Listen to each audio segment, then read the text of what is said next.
திருவேற்காடு தேவி கருமாரியம்மனின் கதை. ஒரு நாள் அம்பிகை குறி சொல்லும் நாடோடி பெண்ணின் உருவத்தை எடுத்து சூரியனிடம் சென்று அவனின் எதிர்காலத்தை கணித்து சொல்வதாகச் சொன்னார்.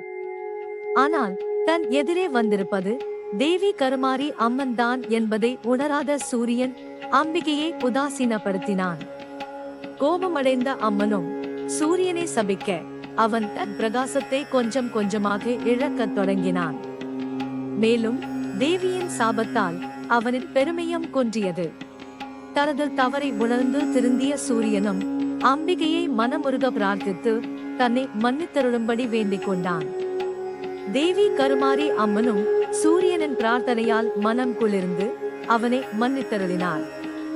மேலும் சூரியன் பிரார்த்தித்து கொண்டபடி ஞாயிற்றுக்கிழமையை தனக்கு மிகவும் உகந்த நாளாக ஆக்கிக் கொள்வதாகவும் வருடத்திற்கு இருமுறை, அதாவது புரட்டாசி மற்றும் பங்குனி மாதங்களில் சூரியோதயத்தின் போது சூரியனின் பொன்னிற கதிர்கள் நேரடியாக தன் தலையின் மீது படவும் வரமளித்தார். இதன் காரணமாகவே ஞாயிற்றுக்கிழமை அம்பிகைக்கு மிகவும் உகந்த நாளாக அமைந்துள்ளது.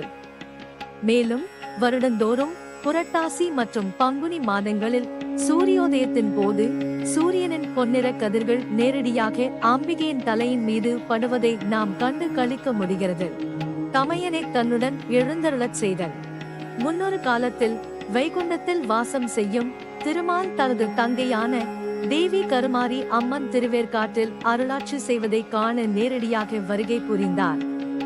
தமையனின் வருகையால் மனமகிழ்ந்த அம்பிகை அவரை தனது அருகிலேயே தெற்கு திசை நோக்கி நின்றபடியே திருமலை ஸ்ரீனிவாச பெருமாள் திருக்கோலத்தில் நவ கிரகங்களை தரிசனம் செய்ய வரும் பக்தர்களுக்கு அருள வேண்டும் என வேண்டிக் கொண்டார். தமையனும் அப்படியே செய்வதாக அம்பிகைக்கு வாக்களித்தார்.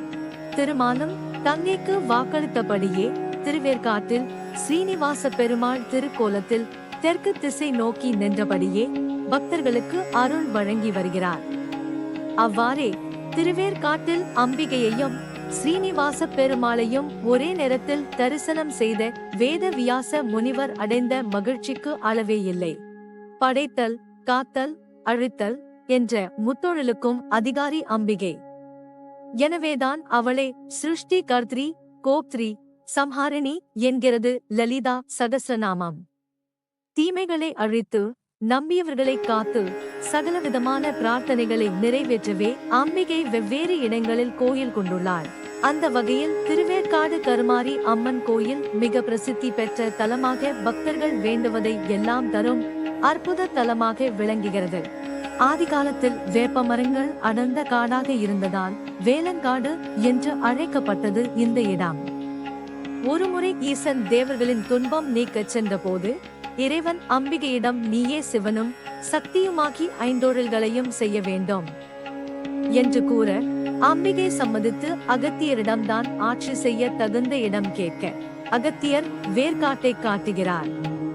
மாயாசக்தியான அவளிடம் மகாவிஷ்ணு நீ பாம்பு உருவாக புற்றில் இருந்து அருளாட்சி செய்.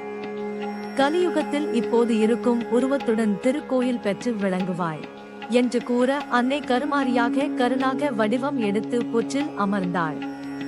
அந்த புற்று இன்றும் திருக்கோயில் அருகே உள்ளது.